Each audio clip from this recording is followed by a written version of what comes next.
All right. आज जो हम वीडियो बना रहे हैं वो बीजेटी चैप्टर पे बना रहे हैं। और बीजेटी चैप्टर में हम बहुत ही अच्छा डिस्कशन करेंगे जैसे हमने डायोड्स ने किया था। तो बीजेटी स्टैंड करता है बाइपोलर जंक्शन ट्रांजिस्टर के लिए। जो वर्ड बाइपोलर स्टैंड करता है वो स्टैंड करता है कि यहाँ पे आपके पास दो चार्ज कैरियर्स हैं, तो दो करंट्स यहाँ पे फ्लो होंगे। एक इलेक्ट्रॉन का करंट फ्लो होगा और एक होल का करंट फ्लो होगा। और जंक्शन क्या स्टैंड करता है वो मैं अभी आपको बताता हूँ। एज्यूम करो, एज्यूम क्या करता है, दो तरीके से ट्रांजिस्टर बनाए जा सकते हैं। ट्रांजिस्टर दो तरीके से बनाए जा सकते हैं बीजेटी के। एक होता है पीएनपी ट्रांजिस्टर और एक होता है एनपीएन ट्रांजिस्टर। तो यहां पे आप देख सकते हो पी साइड सेमीकंडक्टर और एन साइड सेमीकंडक्टर एक साथ आ गए हैं। N type semiconductor, P type semiconductor एक साथ आ गए हैं।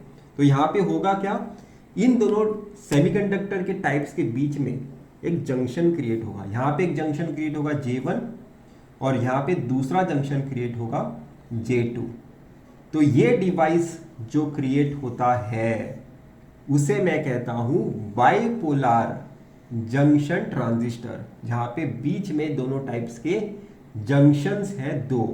तो ये जंक्शन उसके लिए स्टैंड करता है। ये पी टाइप से पीएनपी ट्रांजिस्टर है, ये एनपीएन ट्रांजिस्टर है। यहां पे भी एक जंक्शन है, यहां पे भी एक जंक्शन है।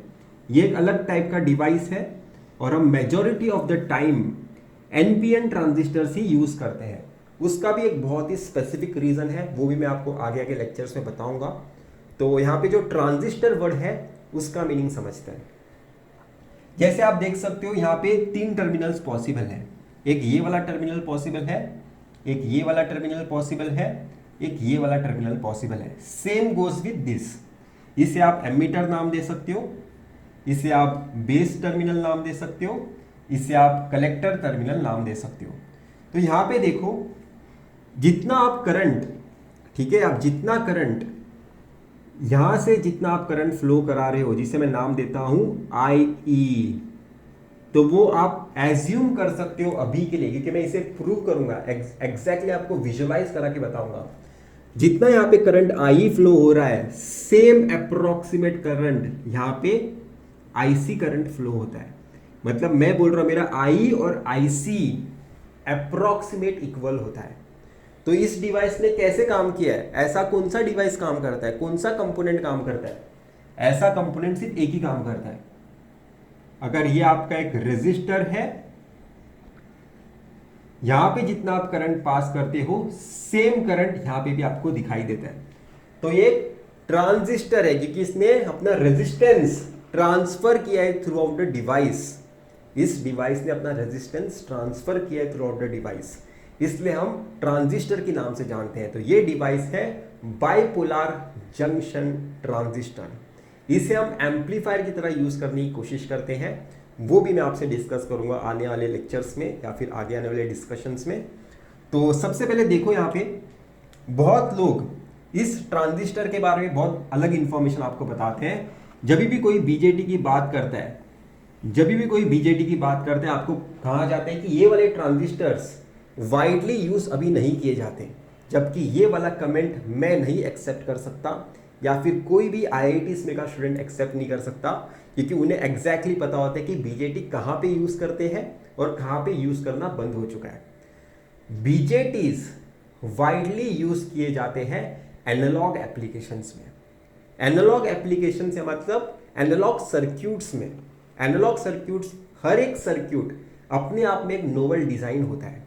हर चेंजेस के हिसाब से, टेम्परेचर के वेरिएशन के हिसाब से, सिग्नल के वेरिएशन के हिसाब से, प्रेशर के वेरिएशन के हिसाब से आपको हर सर्किट नया बनाना पड़ता है। तो हर एनालॉग सर्किट अपने आप में एक नोवल डिजाइन है। पर डिजिटल में वैसा नहीं होता। डिजिटल में आप कस्टम डिजाइन क्रिएट करते हो, उसे रिपीट करते रहते हो। तो डिजिटल में आप देखोगे नहीं ज़्यादा बीजेटीज, मॉसफेट ही मॉसफेट आप देखोगे डिजिटल के एप्लीकेशंस में। पर अगर मैं एनालॉग सर्क्यूट्स की बात करूं तो आपके लिए बीजेटी समझना ज़रूरी है। तो बीजेटी डिस्क्रीट फॉर्म में भी यूज़ किया जाता है, मतलब जो आप लैब एक्सपेरिमेंट करते हो ट्रांजिस्टर की हेल्प से, उसे डिस्क्रीट डिवाइस में नाम दे रहा हूँ। और बीजेटी आप एज ए इंटीग्रेटेड सर्किट्स भी यूज़ करते हो एनालॉग सर्क्यूट्स में। डिजिटल सर्किट्स में हो सकता है कमेंट वैलिड हो कि बीजेटी यूज़ करना बंद हो चुका है, पर एनालॉग सर्किट्स में बीजेटी अभी भी यूज़ किए जाते हैं। मैं आपके पास एक क्वेश्चन रखता हूँ, क्या बीजेटी का गेन ज़्यादा होगा या फिर मॉसफेट का गेन ज़्यादा होगा? मैं अभी से आंसर नहीं करूँगा, मैं आगे आने वाले लेक्चर्स में इसे आंसर करूँगा। अगर आपके पास आंसर है तो आप इस कमेंट में लिख सकते हो इस वीडियो के नीचे। तो मैंने सबसे पहला कंक्लूजन कर दिया है कि बीजेटी अभी भी यूज़ किया जाता है एनालॉग सर्किट्स में। बहुत लोग ऐसा भी बताते हैं कि ये दो डायोड्स, देखो यहाँ पे एक पी साइड है, यहाँ पे एक एन साइड है, यहाँ पे पी साइड है, यहाँ पे एन साइड है, मतलब ये दो diodes back to back connect किए गए हैं। यहाँ पे भी आप देख सकते हो एनपी एनपी, मतलब यहाँ पे भी क्या है, दो diodes back to back connect किए गए हैं। पर मेरे हिसाब से एक अच्छा कंक्लूजन नहीं होगा या फिर अच्छा कमेंट नहीं होगा। जो सिर्फ ऊपर ऊपर पे देख सकता है वो ये कमेंट करेगा। मैं इसे रॉन्ग प्रूव करके दिखाता हूँ अभी अभी आपके सामने। अभी हम उस कमेंट को थोड़ा वैलिडेट करने की कोशिश करते हैं या फिर कॉन्ट्रडिक्ट करने की कोशिश करते हैं। ये मेरा पीएनपी ट्रांजिस्टर है और आप देख सकते हो पी साइड को मैंने पॉजिटिव टर्मिनल लगाया है, एन साइड को नेगेटिव टर्मिनल लगाया है। मतलब ये क्या बन गया, मेरा ये वाला जंक्शन बन गया फॉरवर्ड बायस। एन साइड को आपने पॉजिटिव लगाया, पी साइड को आपने नेगेटिव लगाया, ये वाला जंक्शन क्या बना, ये वाला जंक्शन बना रिवर्स बायस। और जैसे आपको पता होगा, अगर आप में थोड़ी अंडरस्टैंडिंग है एनालॉग सर्किट्स की अपने यूनिवर्सिटी से, आप पीएनपी ट्रांजिस्टर को कैसे रिप्लेस कर सकते हो? आप पीएनपी ट्रांजिस्टर को कुछ ऐसे रिप्लेस कर सकते हो, उसके इक्विवेलेंट एनालॉग सर्किट से। अगर हमें एनालॉग सर्किट में इस डिवाइस को रेप्लिकेट करना है तो हमें इसका इक्विवेलेंट मॉडल चाहिए, राइट? तो ये वाला साइड क्या होता है, एमीटर साइड होता है, तो ये वाला वो ये वाला जंक्शन है। ये वाला साइड क्या होता है, बेस टर्मिनल होता है, तो ये वाला ये जंक्शन है। ये वाला जंक्शन क्या होता है, कलेक्टर जंक्शन होता है, तो ये वाला वो कलेक्टर है।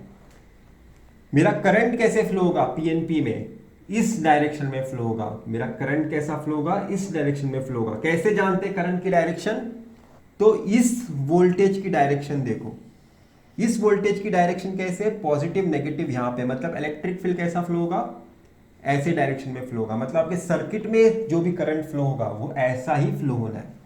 कभी भी जंक्शन 1 वाला वोल्टेज देखना है और जंक्शन 1 की इलेक्ट्रिक फील्ड देखनी है।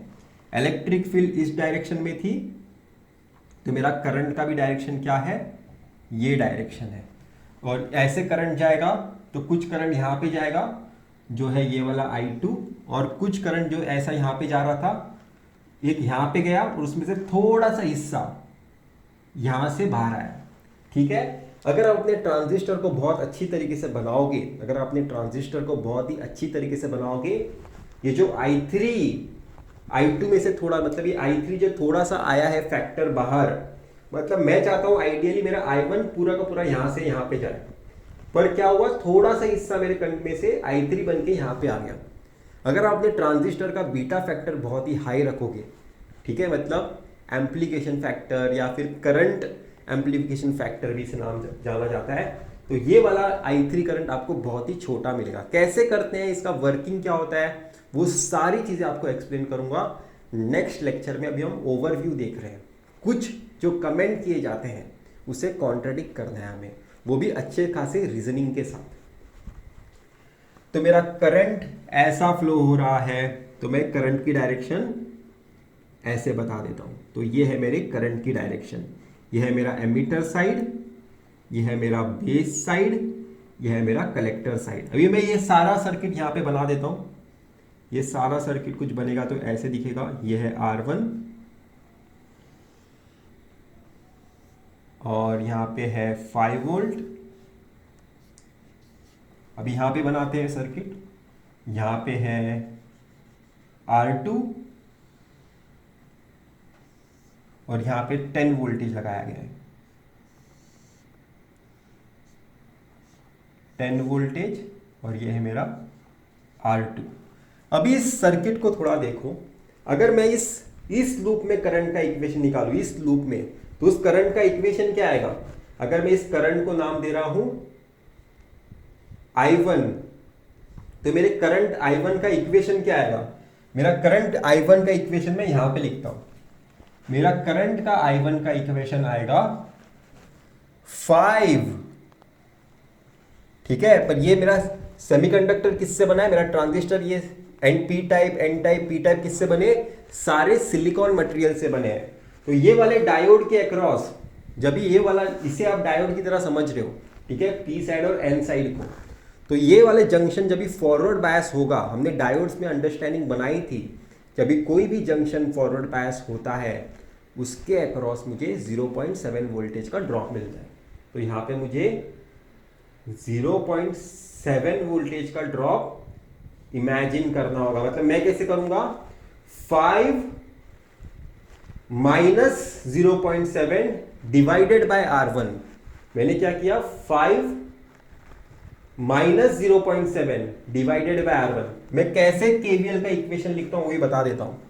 मेरा मुझे पता चल गया, मेरा करंट ऐसा फ्लो होने वाला है, ऐसा फ्लो होगा, करंट ऐसा फ्लो होगा, इस लूप में करंट मेरा ऐसा फ्लो होगा। अगर ऐसा करंट फ्लो रहा है तो मुझे लास्ट वाला साइन देखना है। लास्ट वाला साइन क्या है, 5 का पॉजिटिव 5, मैंने 5 लिख दिया। लास्ट वाला साइन, लास्ट वाला साइन, ये रेजिस्टेंस है, मेरे कुछ काम का नहीं है। लास्ट वाला साइन, लास्ट वाला साइन, लास्ट वाला साइन क्या है,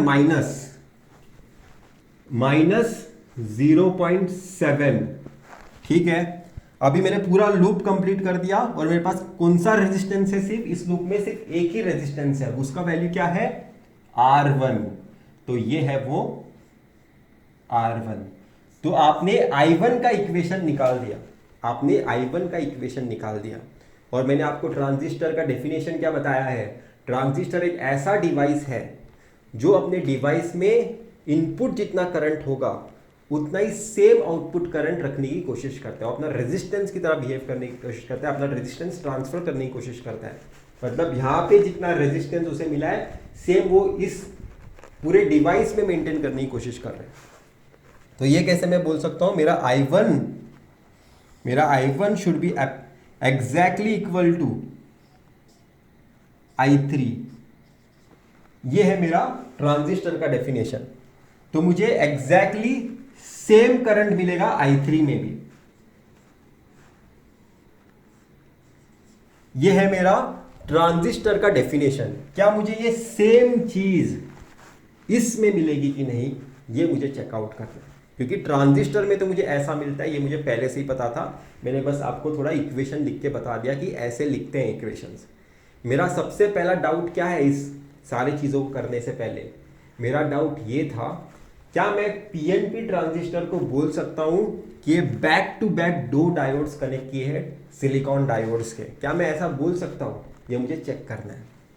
ठीक है, तो यहां पे देखो, ये वाला P साइड है, ये वाला N साइड है, P साइड इसको कनेक्ट हो गया, N साइड इसको कनेक्ट हो गया, मतलब I1 का इक्वेशन तो यही आएगा।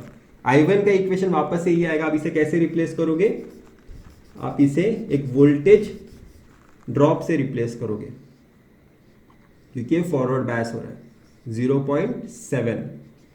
तो 5 माइनस 0.7 डिवाइडेड बाय R1, यही मुझे I1 का इक्वेशन आया। ठीक है, तो इतना पार्ट तो वैलिड हो रहा है, 2 silicon diodes back to back connected में।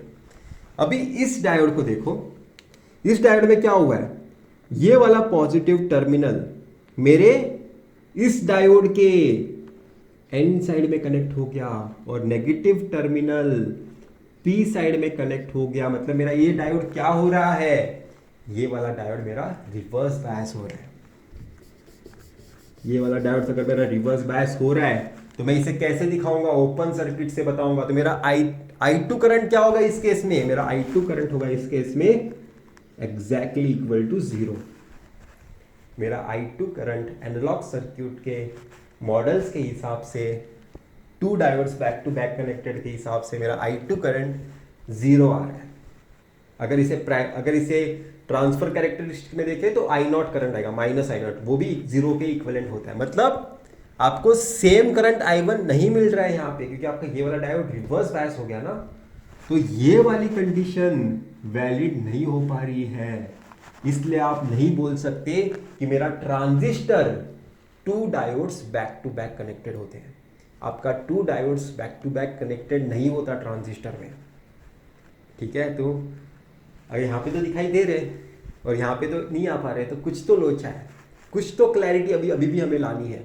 तो उस क्लैरिटी के बारे में अभी बात करते हैं। तो ये प्रॉब्लम हुआ क्यों था? आप अगर इन दो डिवाइसेस के बीच में डिफरेंस समझ गए ना, आपको कभी भी कंफ्यूजन नहीं होगा कि दो diodes back to back connect होके क्यों नहीं बन पाते ट्रांजिस्टर। इन दोनों डायोड्स में, सॉरी इन दोनों डिवाइसेस में एक स्मॉल डिफरेंस है। अगर आप अच्छी तरीके से ऑब्जर्व करोगे, इस डिवाइस का n बहुत ज़्यादा बड़ा है, इस डिवाइस का n बहुत ज़्यादा बड़ा है, तो ये जंक्शन 1 और जंक्शन 2 के बीच में बहुत ज़्यादा डिफरेंस है। जबकि इस डिवाइस का जंक्शन 1 और जंक्शन 2 के बीच में बहुत कम डिफरेंस है। ठीक है, हम बीजेटी अगर जिसका थोड़ा भी अंडरस्टैंडिंग है वो रिकॉल कर पाएगा। यहाँ पे जितने भी होल्स हैं वो मैं यहाँ पे पुट करने की कोशिश करता हूँ, और यहाँ पे रिकम्बाइन होने से पहले ही मैं यहाँ से बाहर खींच लेता हूँ पी साइड में, राइट। यहाँ से होल्स मैं यहाँ पे डालता हूँ, पर यहाँ के होल्स इन इलेक्ट्रॉन के साथ रिकम्बाइन होने से पहले ही मैं यहाँ से उसे यहाँ पे खींच लेता हूँ। यही होता है ना बीजेटी का फंक्शन, शॉर्ट में बताओ एक सिंपल लैंग्वेज में। तो पर यहाँ पे वो हो नहीं पाएगा। इस साइड के होल्स आप जैसे यहाँ पे डालोगे, इन्हें बहुत ज़्यादा बड़ा रास्ता मिला रिकम्बाइन होने के लिए। तो जब तक वो यहाँ पे पहुंच जाते हैं, सारे के सारे जो आपने यहाँ से होल्स यहाँ पे इंजेक्ट किए थे, होल्स पी साइड में क्या होते हैं, होल्स होते हैं ज़्यादा, तो आप यहाँ से होल्स ही यहाँ पे पुश कर सकते हो एन साइड में। कैसे पुश करोगे? वोल्टेजेस सब लगा के, वो हम अच्छी तरीके से देखने वाले हैं अगले लेक्चर में। यहाँ पे होल्स बहुत ज़्यादा है तो मैं होल्स ही यहाँ पे पुश करने की कोशिश करूँगा। जैसे ही होल्स यहाँ पे आगे, उन्हें बहुत बड़ा रास्ता मिला आपस में रिकम्बाइन होने के लिए इन सारे इलेक्ट्रॉन्स के साथ जो रूम टेम्परेचर पे प्रेजेंट हो गए।